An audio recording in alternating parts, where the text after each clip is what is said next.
Good morning. Who is this at the 843 number? I'm going to rename you so people know who you are in the meeting.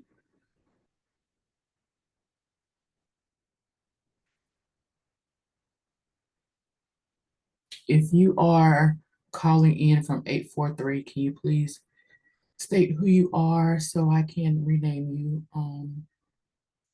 in the meeting?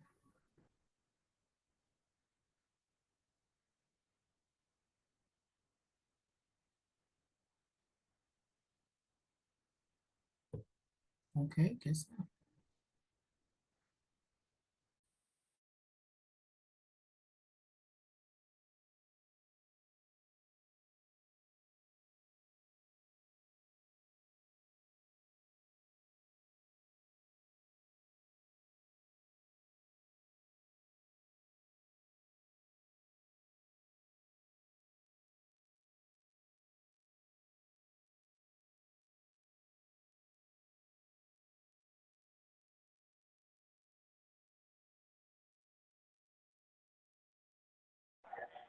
Good morning. Good morning. Who do we have here? I'm going to rename you This and is let everyone know who you are. Ebony. Ebony? Yes, Ebony Ross. I'm Okay, sorry, I'm okay, Ebony. traveling today. So Look, I should have known that number. Okay, I'm gonna rename you so people know that that's you calling in. okay. All right.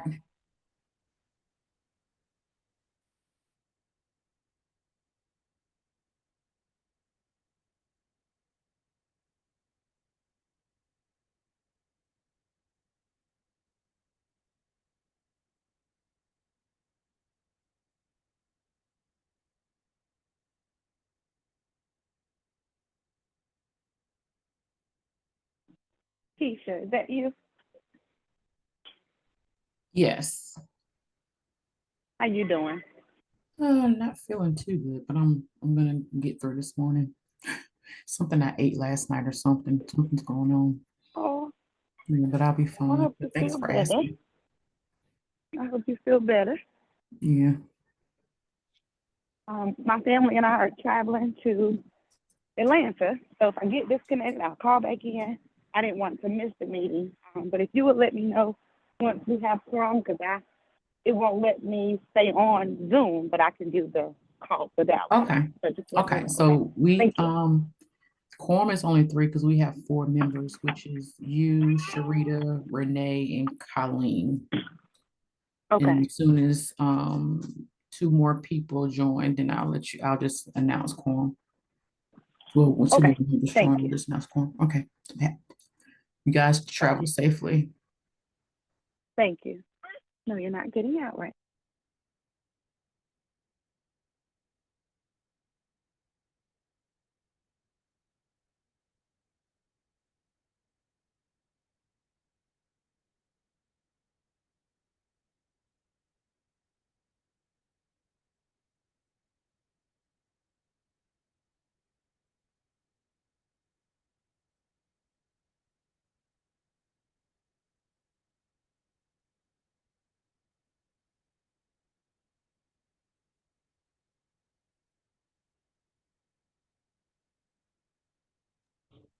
Happy New Year, everyone. Morning. Happy New Year.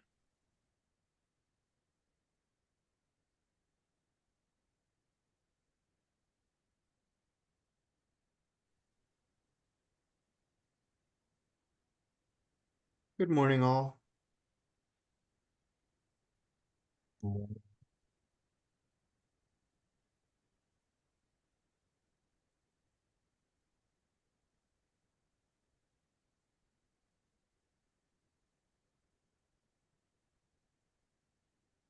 We need one more for quorum. We're waiting on either, Reverend Vaughn or Colleen.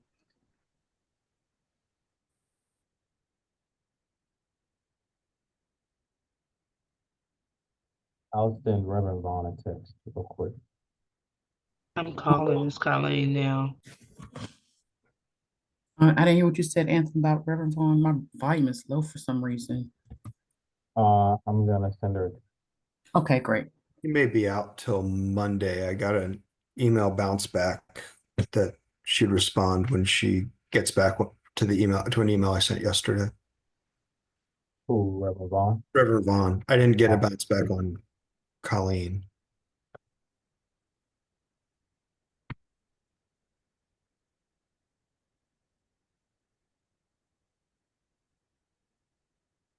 I just spoke to Miss Colleen. She is going to join.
I have a question.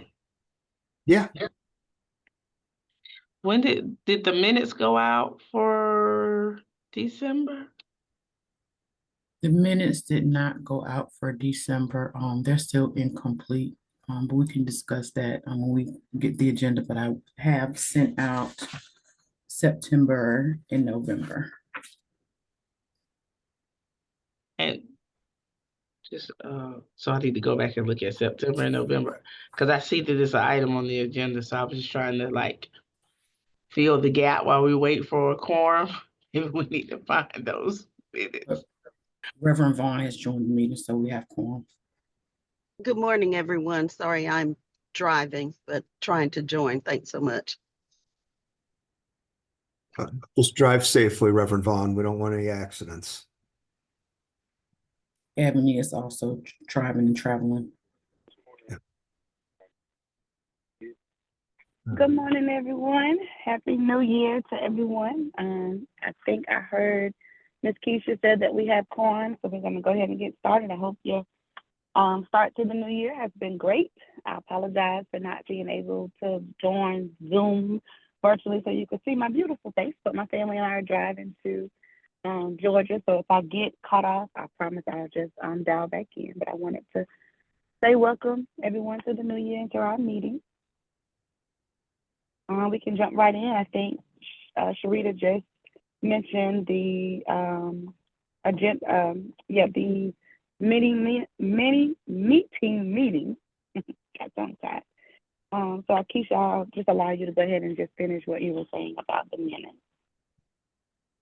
The minutes for approval is September 6th and November 1st, and December 6th is incomplete. Okay. It looks like we'll get December in a couple of days or a week. So we just need to approve September and October. September and November. October was September, approved November. in November, yeah. Okay. All right.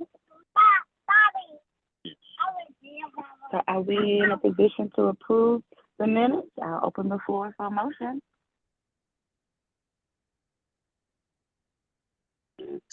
So move, Madam Chair, to approve the minutes as stated. Okay. Thank you, Reverend Vaughn. Do we have a second?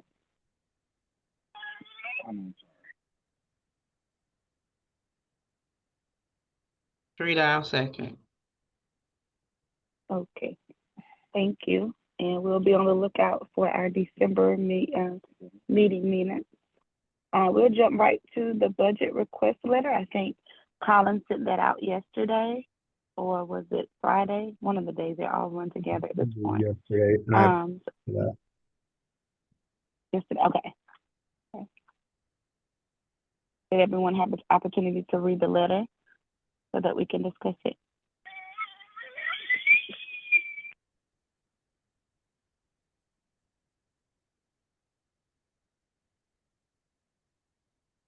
there were a few adjustments that my team had sort of chimed in on, but I want to hear other thoughts first, and then I can add some pieces to it if you'd like. Okay.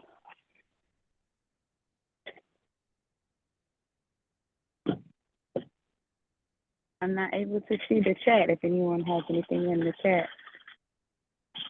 I don't see anything in the chat at this time. Okay. Do we need to allow about 5 minutes for everyone to read it?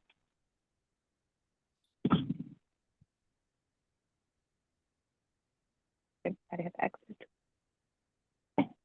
So Colin, I do see that there was some background content, so I apologize. I didn't reread this just because we have hammered this thing to death of policy and planning.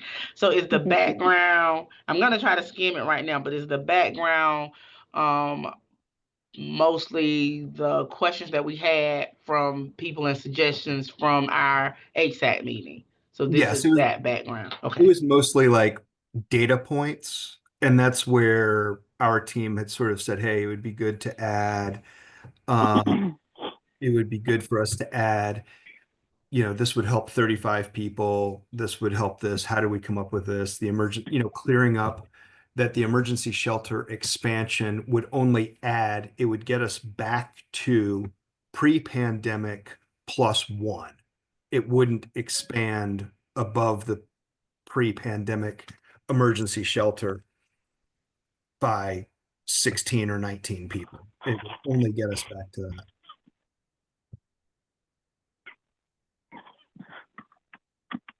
There were some other And then there was just some grammar and wordsmithing pieces, some dates where 24 should have been 25 that we'll clean up in the final version. Colin, can you say what you just said in the beginning about, is the goal to be pre-pandemic +1, or is the goal to be pre-pandemic +18 or 16, or? I think the goal, I mean, in an ideal world, we would get to pre-pandemic +16 and 18. But at a bare bone minimum, we need to get to the pre-pandemic plus at least one family, at least one man, at least that. I mean, at a bare bone minimum. I don't know that there's going to be $1 million. I don't know that $1 million is going to get you all of that plus some. Well, I think it depends on who applies and what they present as the option. So I am just a little bit worried about pre-pandemic +1 and how do we ensure that we don't just get the bare minimum +1, as opposed to more than that when our system is just getting hammered every day.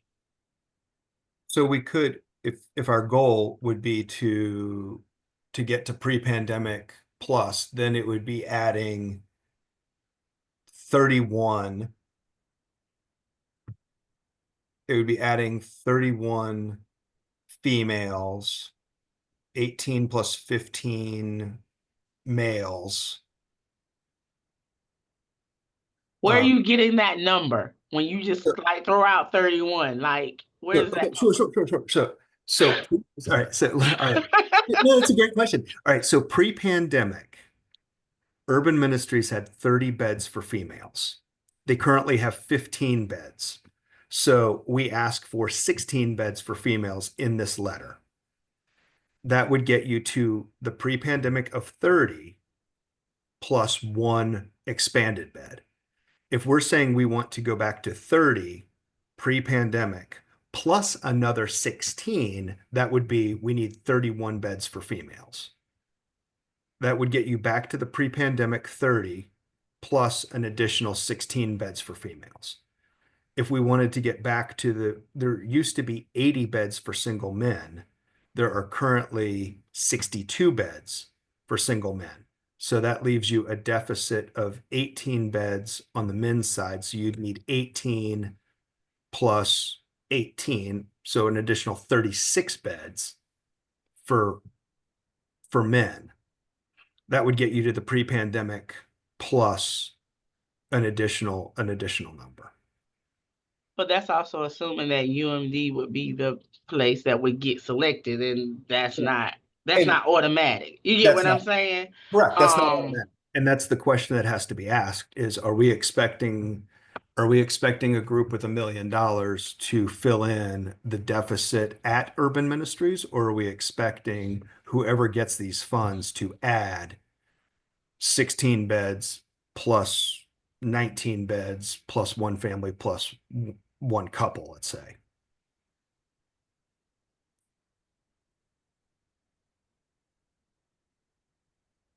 Because you're right. These are funds to provide an activity, to provide a service.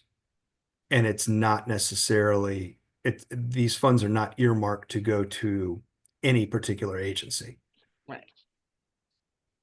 And with $1 million, is $1 million a year enough to support, 36 households? If you did, well, not more than 30, that would be like 31, like 60 households just on the singles. I'm curious. So I know traditionally, like, most shelter systems, they have more male beds than female beds because we have more men that are homeless than women, right? By just statistically.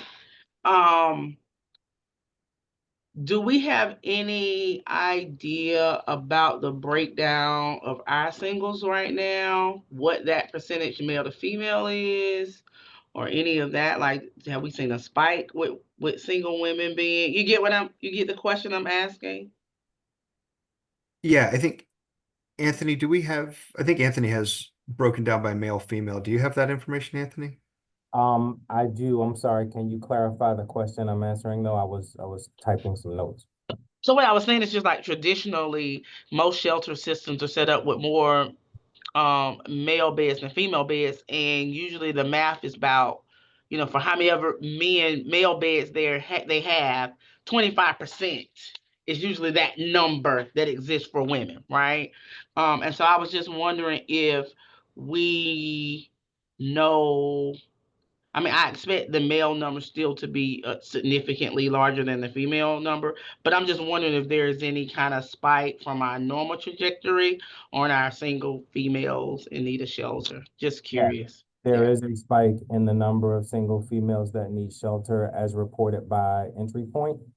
Our current system has 62 male beds, and 15 female beds, and 29 family rooms. But on our current list of, 85 singles that are waiting for shelter beds, out of that 80, like, do we have the breakdown of how many are female and how many are Yeah, I'm are sorry. males? That's the question that we're trying to answer. Right. I'm sorry. Let me Yeah, get yeah, it right now. 1 second.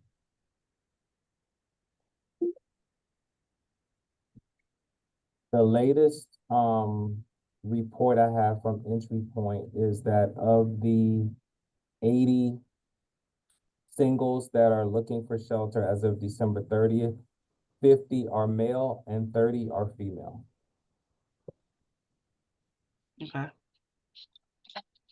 Let's get to them. And then the 4-week average for female though is 39 per week. So it dropped a little bit for the current week, but if you average over the past month, it gets pretty close to 40 in need. And for single men, it stays right at about 50 on average. It's 50 looking and 50 on average for the month. But for single females, it's 40 looking now, but also, I'm sorry, 30 looking now, but closer to 40 on average for the month.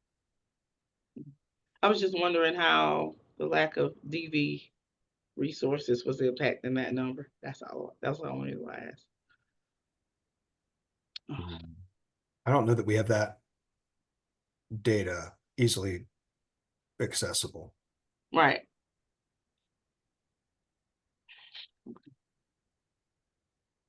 I think you've answered all my questions. I just want us to be, when we're putting this through and we start throwing out numbers, we need to be mindful of those numbers. And I think we need to speak to our expectations so we just don't get the minimum. And I think that's the question is, do we want this to be this request for, I gotta explain it, the pre-pandemic, to get us back to pre-pandemic +1, or get us pre-pandemic plus an additional, because in theory, based on what Anthony just said, if we got to pre-pandemic for women, which is adding another 15 beds for women, plus another 15 beds for women, we would have emergency shelter space for every female on the shelter on the shelter waiting list right now. Well, but if the average is about 39, then we would have 9 women that we wouldn't be safe. Right. Yeah. Okay. But I mean, you would at least get a lot closer to that 39 versus where we would be asking for just pre-pandemic +1. Then you have 16, 39 minus 16 is what, 13 or 23? Then you got 23 unsheltered women versus 9 unsheltered women. And on the male side, you'd have a full 80 beds. And that right there would take that gets you to pre-pandemic. That takes care of more than the unsheltered men's number. The unsheltered men's number that would take you to 80. No, actually 80. That would take you 50 minus 80, 18 more would was it 32? And then another 18 that would still leave you about a dozen folks unsheltered. But it's better than the 50 unsheltered.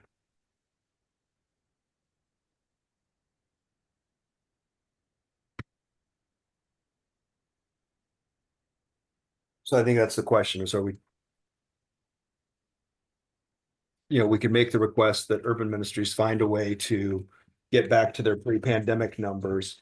And this money would be to bring on an additional additional beds for single women, single men, and families. Right, I think they, oh, sorry, Ricky, you got your hand up. I'm sorry. Yeah, thank you. So Colin, I think it would greatly benefit our effort to fully explain that there is a absolute must for the shelter to return to pre-pandemic levels.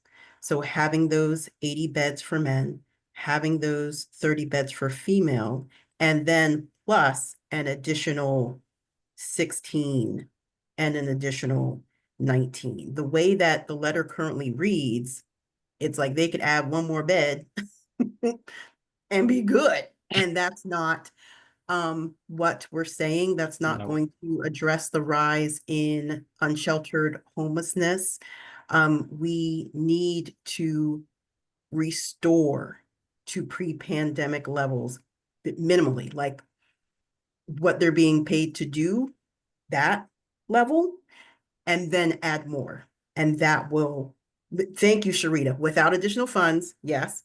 And then adding the additional beds. That is what our system needs. And I think that needs to be clearly articulated so that there is no confusion. There isn't confusion though. So UMD has clearly said what we know as pre-pandemic is not going to happen again. They've already told us that. So where they are is where they can be, and they are maxed where they are. So the options we have would be to reduce their support commensurate with the beds they've taken out to make space for additional funds going to somewhere else. Or in the very least, still get to pre-pandemic plus all these numbers. We have to get more capacity in the system. Adding one bed per gender is not capacity building, is not building capacity. So we've got two dilemmas. One is this notion that we have a pre-pandemic and the ongoing conversations about what UMD is going to do about it. They've told us they're not going to do anything about it. And two, how do we build capacity knowing that information? Go ahead, Sharita. I see your hand up. No, I mean, I think Anthony just hit what I was getting ready to say, was that Sheldon pretty much said that was not a feasible, realistic number for them in light of, some evaluations that have been done at the shelter space, even changing beds or whatever to try to accommodate what bare minimum standard is. So we can't depend on them to get us back to the pre-pandemic numbers. So I would, my hope is that like we would spell that out very clear in the background about our current capacity issues, what UMD cannot do. I like the suggestion that Anthony made. Like if they can't meet that number, then we need to figure out financially how that works out so that we can better support another agency to have capacity to be responsive to what our system needs are. And I mean, I think I mean, we just have to be really transparent with city and county government about where we are. And I think leaving those pieces out would be harmful to us getting what we need in the system. Okay, so we will add the deficit that was created by urban ministries taking beds offline, their reconfiguration. They are unable to go back to the pre-pandemic. And we need $1 million to get us just back to the pre-pandemic numbers. That doesn't expand capacity, is what I'm hearing the way the wording should be. And Unwilling, not unable, unwilling. yes. Well, he made it sound like it wasn't just unwilling, though. He made it sound like there was some algorithm that suggested or implied that they could not go back to where they were before, if I understood what he was saying correctly. And I don't know, maybe we need to have, community development needs to have a very clear conversation with UMD about those statements he made in the full HSAC meeting, so that we can be very clear when we put this on paper, the city, county government, we make sure we have all our ducks in a row. But we have to speak to the fact that we are well under what we used to be, and then our need is double, triple over top of where we used to be. Yes. And we can do that. We'll community development and the county can do that. Because the county has more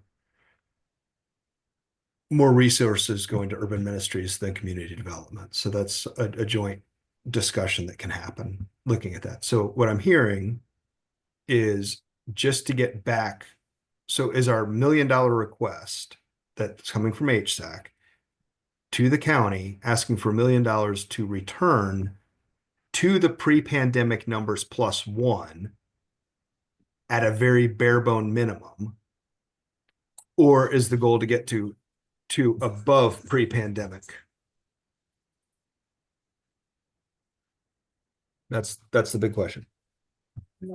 I feel like above pre-pandemic that's what our need is.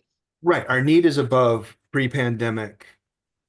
It's to get to I pre-pandemic. don't mean one bed, because we got family numbers that are like outrageous. So I mean, Well, the families haven't had a cut, haven't seen the same reduction that the singles did. The family beds actually went up. or we could say or does the $1 million only get used for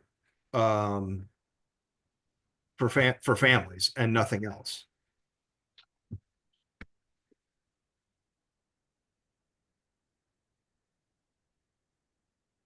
Like because yes, our families have jumped substantially more than anybody else. And I think we need to speak to that too. And they're not moving out of the beds. When they get to the beds, they're not moving because it's so hard to get them out. So that's the other thing. Basically, once we hit capacity, we're stuck at capacity. We might get one out and we only taking one in. I think when I looked at the last 3 or 4 months, it was maybe like a transaction of no more than 1 or 2 transitions out, and other people moving in, and our number just keeps staying high. I think, Sharita, though, if the whole request is honored, it includes flexible dollars that will allow for some movement through the family, right? So if hopefully other block of money able to assist those families in important ways, then we should see movement through the family side automatically. I think it depends on who's bidding. I mean, you might get a whole lot of movement on singles and not a lot of movement on families, because people know that it's harder to move families. So, I think we take a chance, but I think we need to lay everything out there. We need to talk about our singles issues. We need to talk about our families issues. Even though we've increased capacity for families, our families numbers have, they're 4 times or 3 times what they used to be. Something like that. We used to live around 18, something like that. I can't say that. Our family numbers this week are a little bit lower than they have been in a long time, but if you look at over the past few weeks, they're higher overall, but only by maybe 10. There's not a, That's a lot. it's a lot, but it's not 30 or 40 like the singles, right? So it's, I mean, the number of families this week is a little lower, but a month ago it was 20 families more than it is right now. So that's And what we I'm, don't know why that is. It could be people losing faith in coordinated entry and not even wanting to call back. or We self-resolving, don't know what that is. or self-resolving, yeah. Or it could be people with their families for Christmas. There are a number of factors. Again, Right. it's a holiday week. People are kind, right? So you might be able to go somewhere that you might not have been able to go before. In a couple of weeks, that number could go right back to where it was.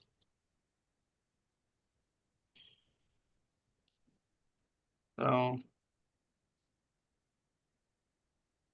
without like clear facts about people's destination, I would assume something like that for that number to change so quickly over the holiday season. I'm sorry, I don't know if I derailed it. I just want to make sure that we are full transparent with city and county government about where we stand, where we are, and what we need. Okay. We can wordsmith, we can add that and strengthen the language in that section. And get it to Ebony for signature. If Okay, that and so sounds, Colin, yes, ma'am. no, I was just gonna ask, that was my question, what would be the next step?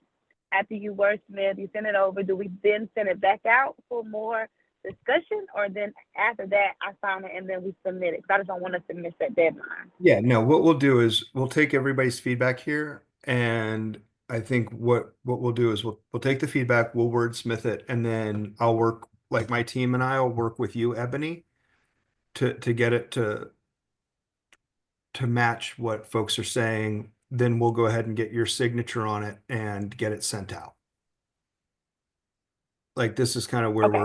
we're getting the feedback on what needs to be strengthened, and I think I hope the executive committee would trust the chair to make sure it's adequately representing the HSAC's request with the appropriate language. And that's historically the way we've done it, and it's worked well. Otherwise, we could go months back and forth working on wordsmithing and strengthening to that point. And then when we get the final version and send it out, then we'll send it out to the full HSAC in addition to the elected officials. We'll send it to the elected officials, then when we send out the minutes and all the other stuff, we'll send a copy to HSAC members. Okay. So does this require like Heart a motion tonight? for us to, do we need to formally vote on this with the corrections that we just discussed? For it to just move forward, or is this just us talking, you're gonna make some revisions and it's gonna go to Ebony? Like, I just want to make sure that we do this very clearly. I think it's up to the group, but the HSAC voted to allow the chair to do the letter. Ebony and I met and discussed, and she said she wanted to sort of get feedback from the executive committee before she signed a final letter. And that's kind of what we're doing here. So I don't think you need a motion. If folks, I'll leave it to Madam Chair, if you would like a motion to authorize the final draft to be done and signed by you and submitted, then that would be your prerogative. I don't. I'm talking about like the modification, the suggestion for the modification. Do we need to formally do that? Or do you think we're okay after we've talked about it, what we feel like is missing?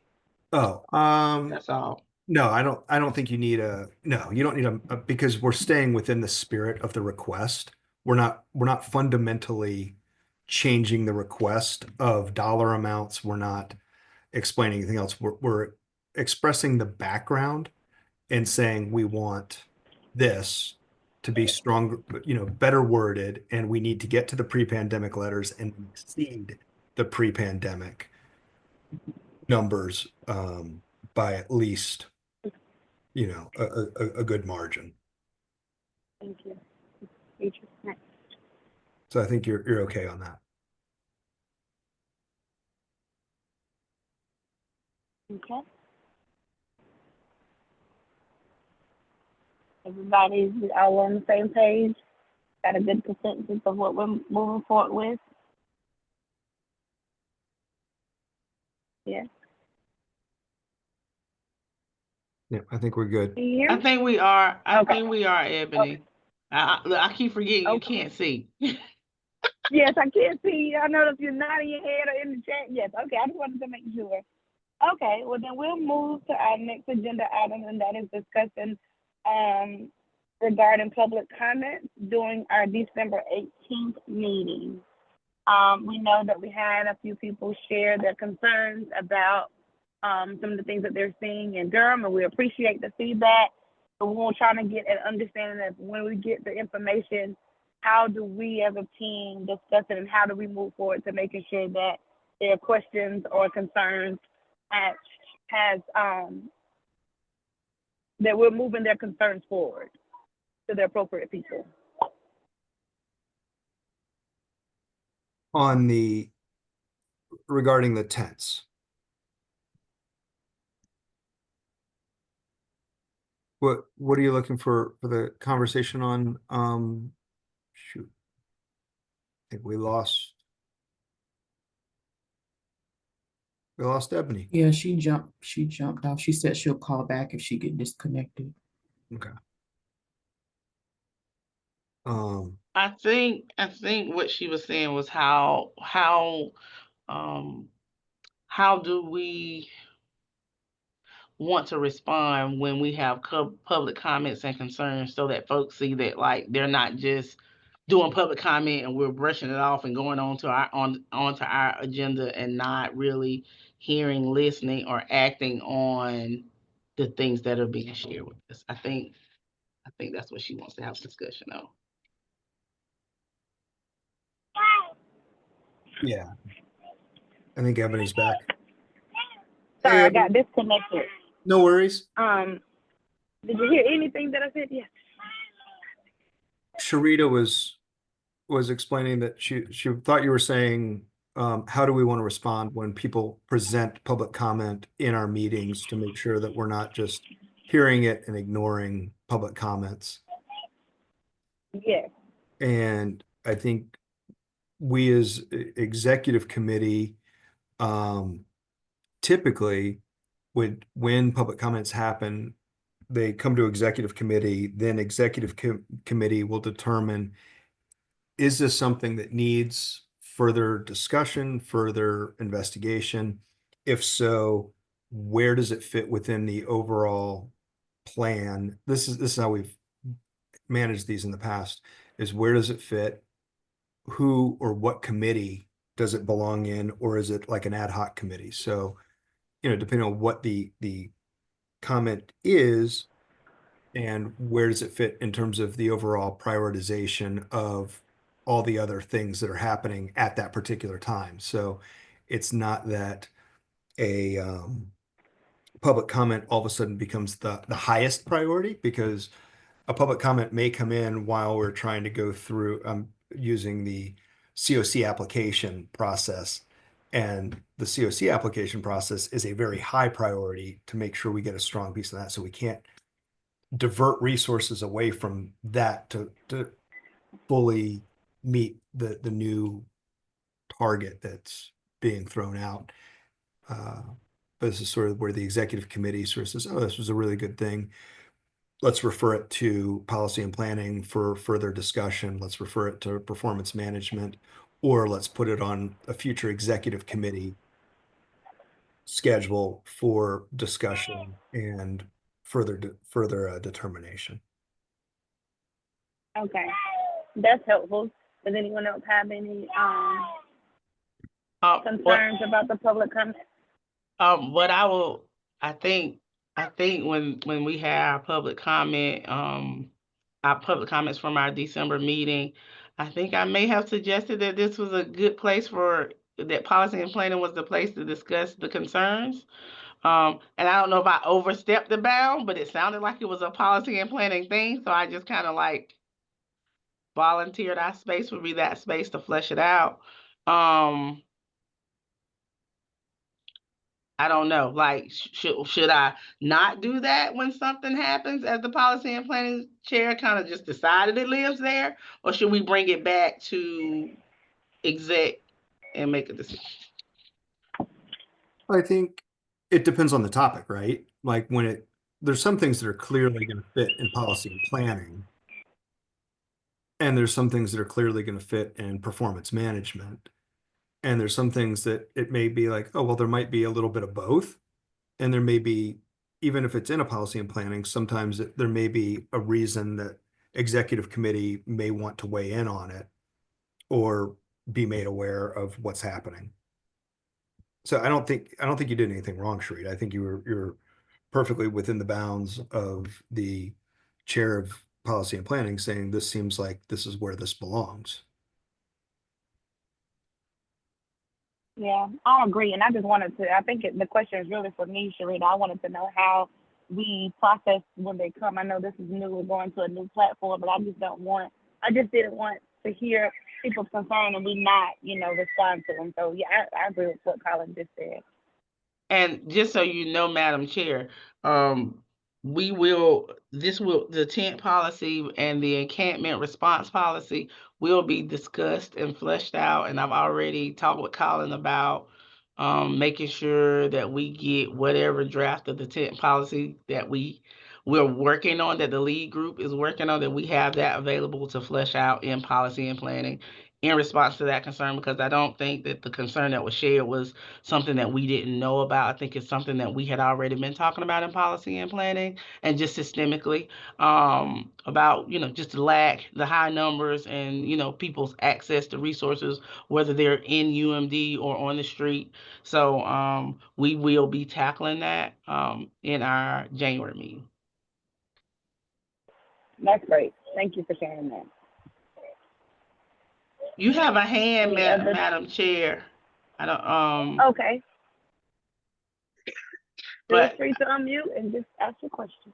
Hi, yes, I'm not part of the committee, so apologies. I don't want to take up your agenda time.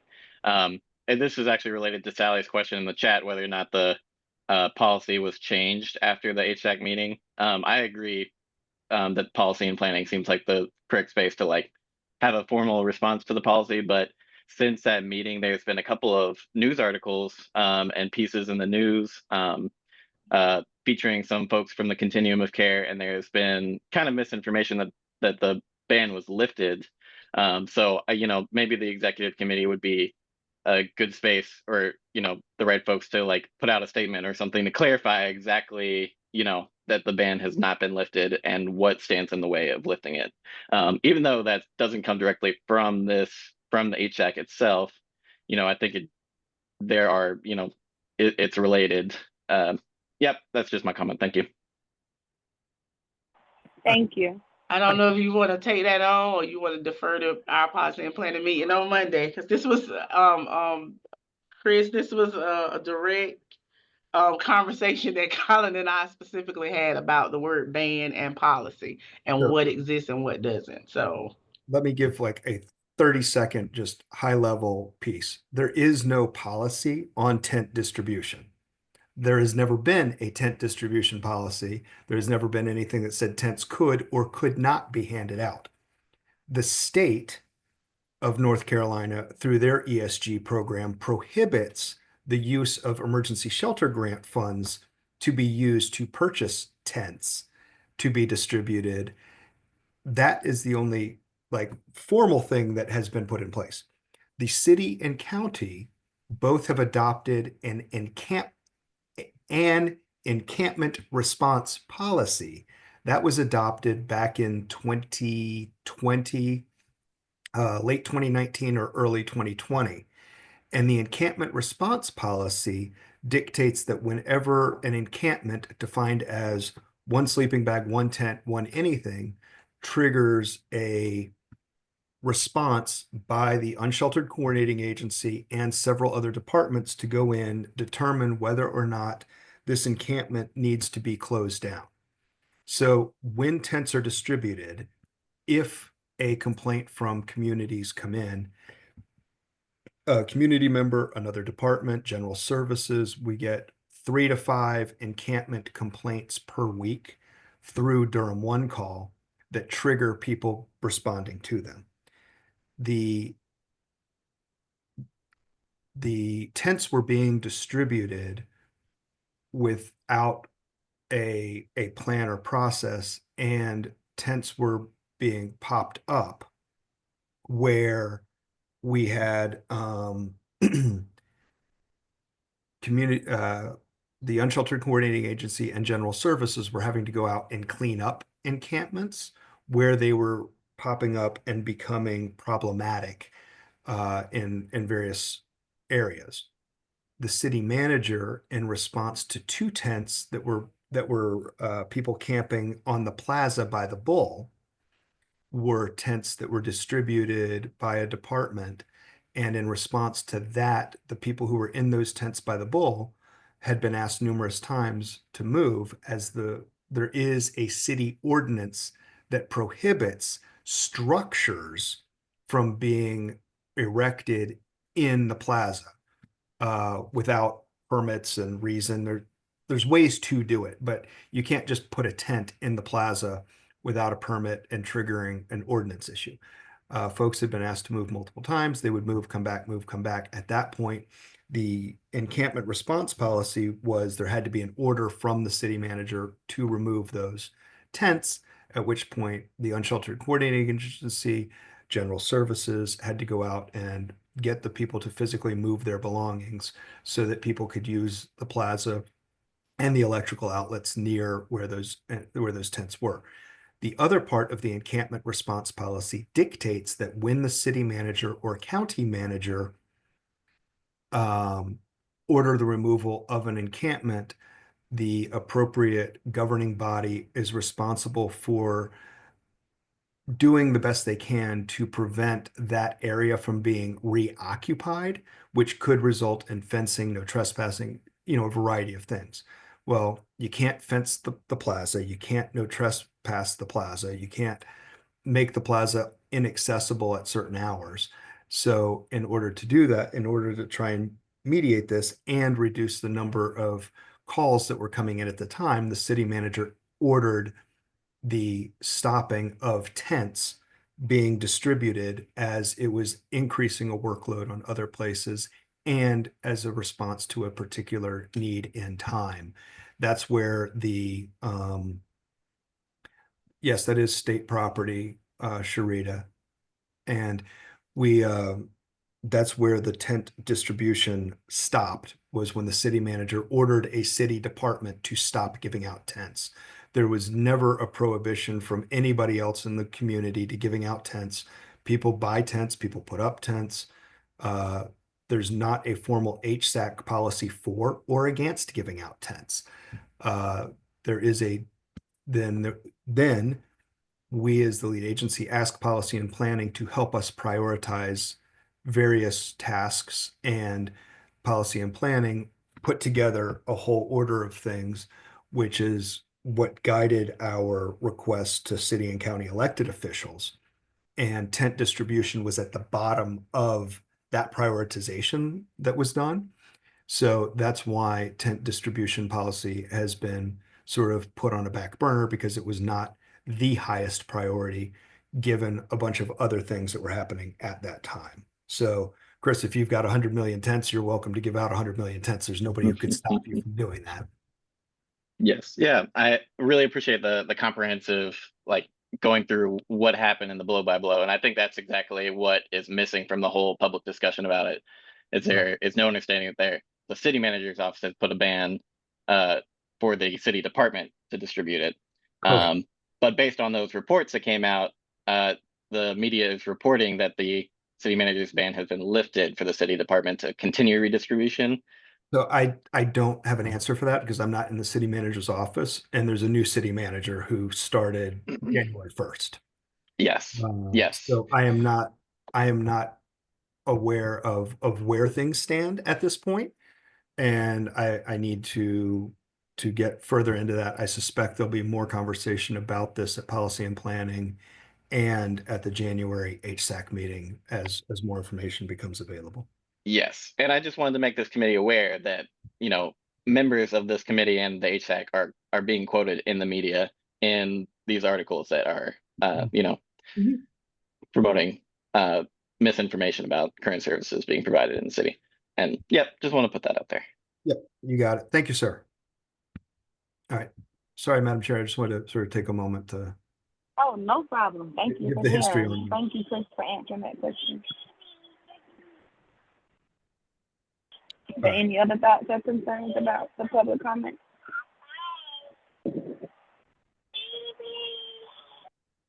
No, I don't think I don't think I see anything else popping up on that.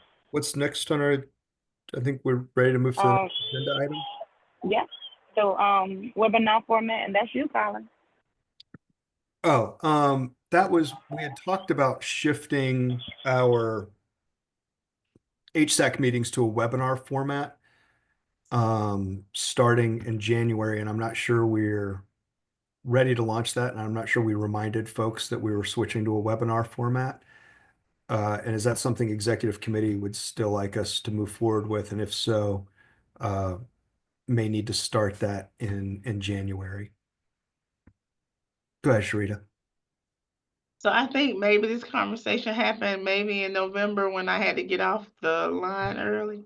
So that's all new to me. So can I just get a little bit of, and I'm sorry if that's putting anybody else in a bind, some clarification on why the need for change or the rationale behind it, that kind of thing.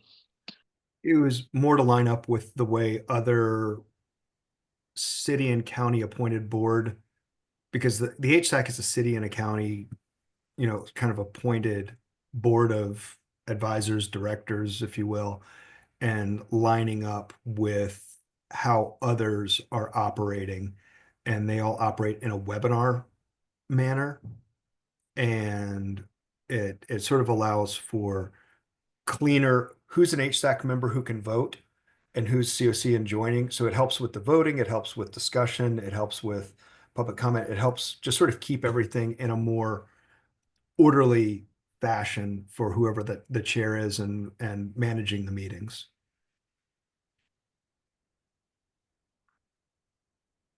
So public comment, people who are invited who want to make a public comment would sign up and be sent a link to be a panelist on that particular webinar. And then in the webinar fashion, there is a way to allow folks to join in the conversation if requested and required to.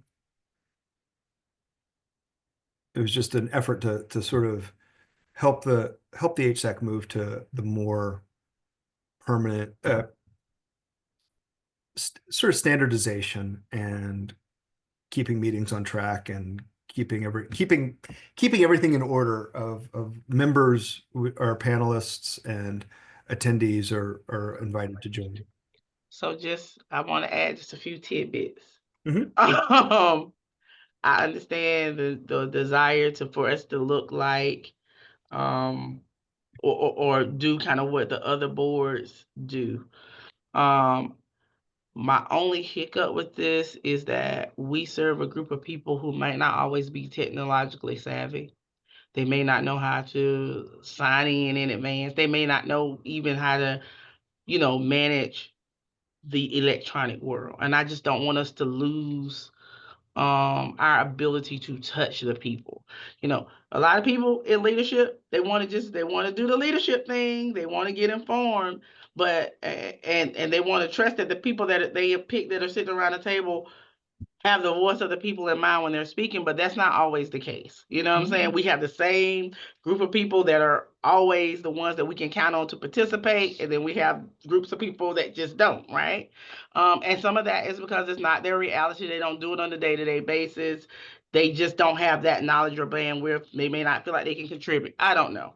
How do we make sure that if we have one of our unhoused neighbors who wants to be able to speak up at public comment, and maybe they don't have an advocate, but they want to come give you their raw, unadulterated story that might, do something to spark a change in our community.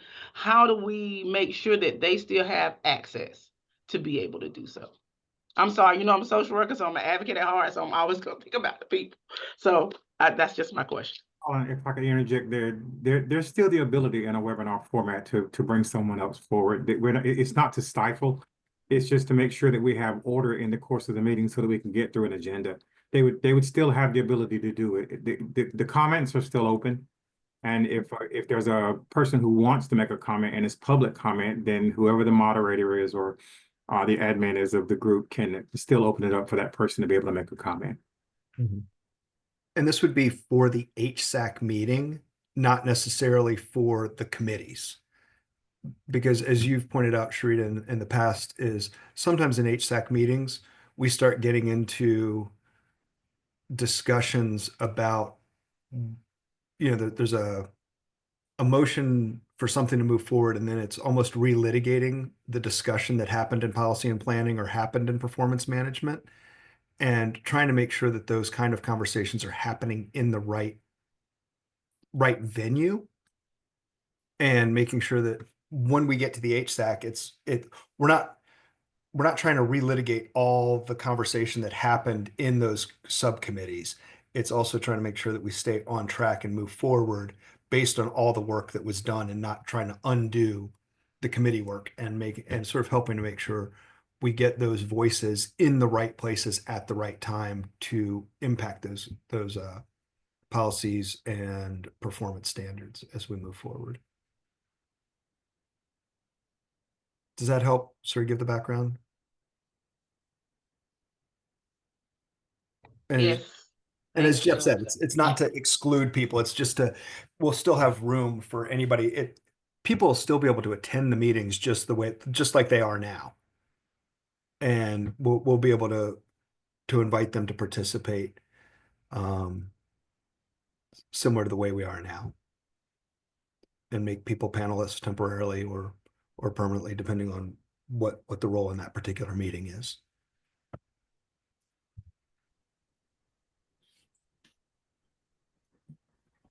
Okay. Well, Thank then you I have very a much. question because I've never done the webinar format for this meeting. Will the participants be able to see everyone that's actually included or attending the meeting still?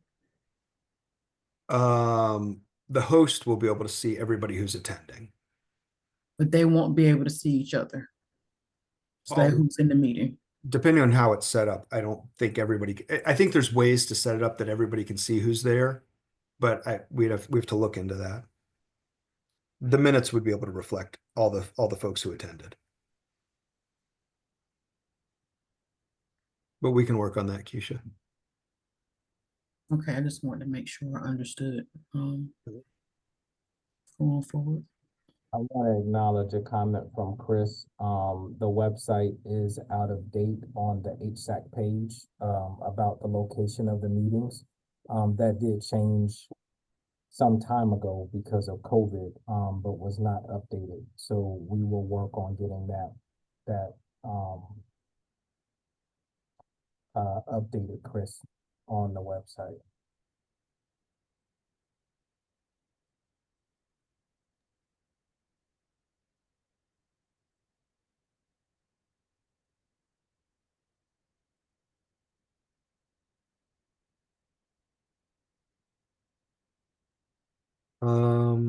I don't know, Sharita. We'll have to we'll have to look at the webinar format and figure that out.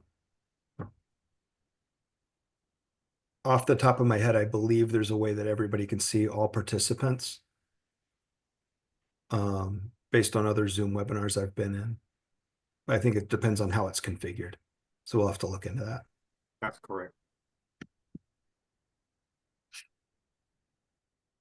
And our goal would be obviously to give as much transparency as possible so everybody could see who's there and who's not there. We just sort of, you might be able to see everybody, but the only people who would be able to participate without specific permissions would be HSAC members. The HSAC members would be the panelists, and invited guests who are giving presentations would be a panelist. And then the chair or others, HSAC members, could invite other participants in the room to jump in and participate in a discussion if and when the topic is relevant or there's specific expertise that needs to be brought to the attention of the group.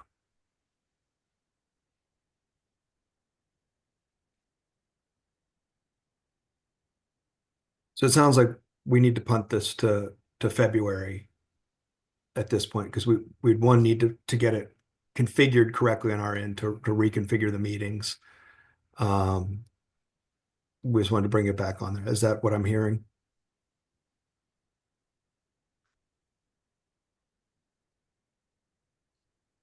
I Yes. agree.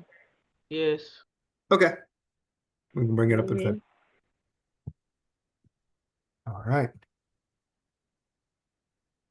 Any other items, Madam Chair? I think the last item is our, Last item is planned the January meeting.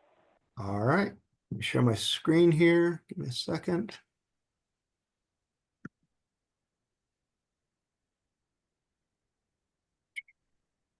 All right, January 2025. We got a welcome, approval of minutes, executive committee update. Other items that we need to add. I think there's probably a tent distribution component.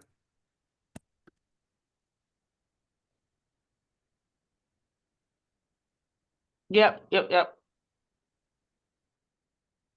Um, other items.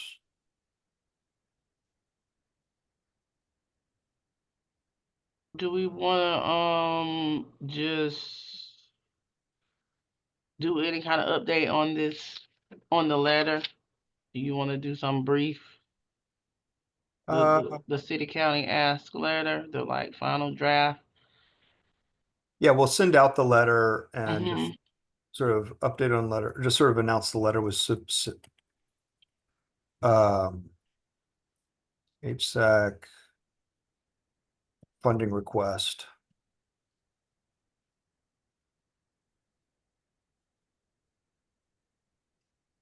That'll probably be like 5 minutes, if that.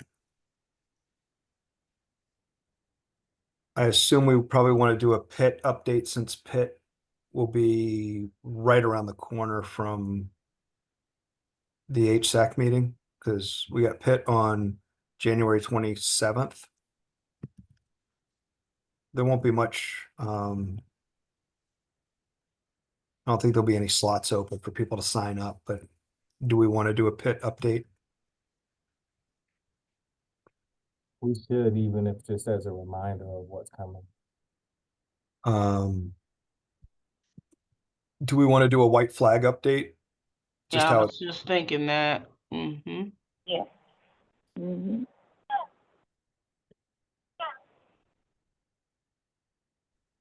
I'll email Drew and see if he can do an update there. Other items? Colin, Are, when you're are talking there about, any, Colleen's, oh, I'm sorry. Go ahead, Ms. Colleen, I'm sorry. when you have the tent policy, I know earlier Malcolm, posted our encampment policy. Do we want to articulate that we do have an encampment policy versus the tent policy? yes, I think that's a great suggestion, is sort of delineating between the two and that one triggers the other. And that's part of the challenge in writing a policy of giving out a tent that triggers another policy. You have to divorce the two and try and make them not. Yes. Thank you. Thank you, Colleen.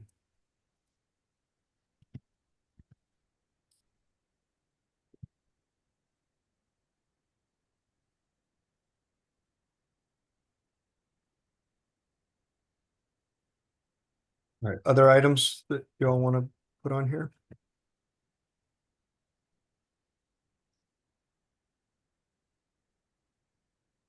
Is there any big things that we will be getting ready, prepping for in the coming year, or should we talk about that calendar, like funding opportunities, what we need to do, the beginning of the year, just to get people's minds ready for like our calendar of things that we must do as a HSAC? We could put something in there. Um,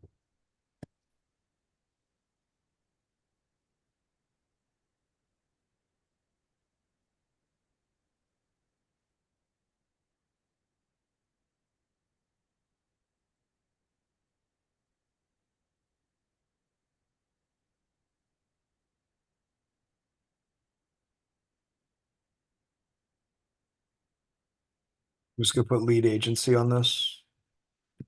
So that'd be kind of we do have funding opportunities coming up for some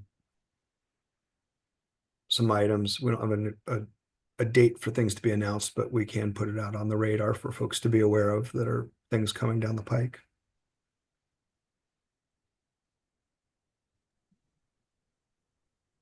And Colin, when we do the pit update, can we also do the youth pit?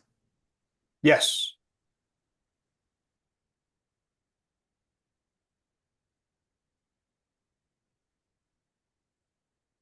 Yep, we can definitely do that. And that will probably be H&H. Colleen, are you taking, I know you're part of the youth piece with NCCU. Are you kind of helping to lead that? No, I'm not. Okay. Is that life skills again? Mm-hmm. I believe so. All right.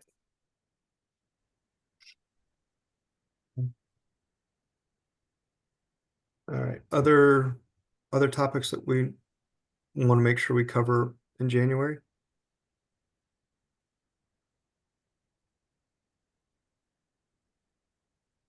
That'd be a pretty full meeting. Because I suspect the bulk of it'll be on the tent and encampment policy.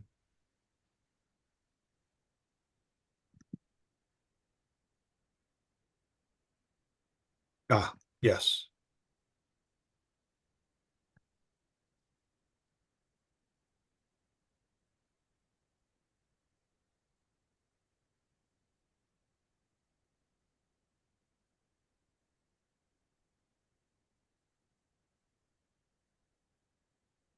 And if we have to redo links to make it a webinar, we may do this in the next fiscal year, but just start talking about it now so people can get used to it.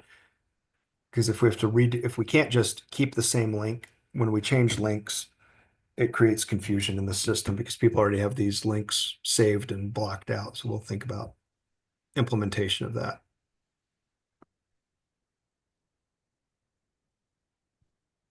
Did the conversation about webinar for full HSAC meetings have we talked to the HSAC about it? We have talked briefly about it. There wasn't a whole big piece about it. It was just sort of it was mentioned in an HSAC meeting, if I remember correctly. Okay.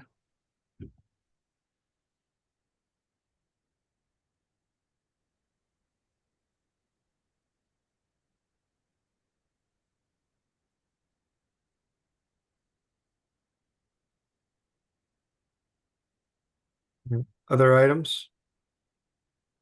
Not an additional item, but just for the placement on the agenda. Can we put the tent policy after white flag and go ahead and do the pit and the white flag and then get into that? Because it's going to be different kind of discussion. Sure. Or maybe I would even add, maybe we put all the easy stuff over it. Because some of this stuff might not take a long time, but I do feel like that's gonna take a significant portion of our time. Yeah, I think sometimes some of the things that we think won't take any time end up taking a long time, and we run out of time for some of the important things. So I think it just comes down to True. prioritization of out of all these. I always try and think through, if we run out of time, is any of this information stuff that could be communicated via email versus needing a verbal discussion or transmission of information. But yeah, we can put tent policy at the end and sort of knock out all the stuff as long as we can stick to the front of it or stick to the timeline. I mean, or the other suggestion is if something else, is that we don't expect takes longer, then we move tent policy up to make sure we get it in. But in my mind, I don't, a lot of these things are just updates. I think that's gonna be a big part of the meeting, and we might not get any updates, so we start out with tent policy first. True. Yeah, I think we can do that. Looking at these items and based on historically what's happened with meetings, I think we can make these happen.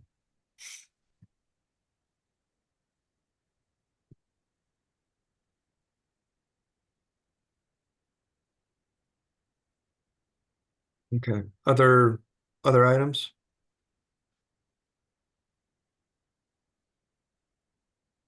Otherwise, I think we got a pretty full meeting.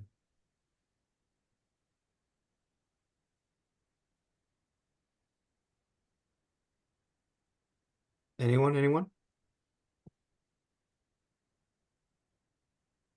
Not hearing anything. We think we've got an agenda. Okay. And that was our last item on the agenda, Colin. All right, then I think you can either adjourn us or ask for a motion to adjourn if you'd like. We'll just adjourn the meeting. Thank everybody for attending. We appreciate your time, and I hope everyone have a great day and weekend. Thanks so much. Madam Chair, have a great day. Take care all. Thank you.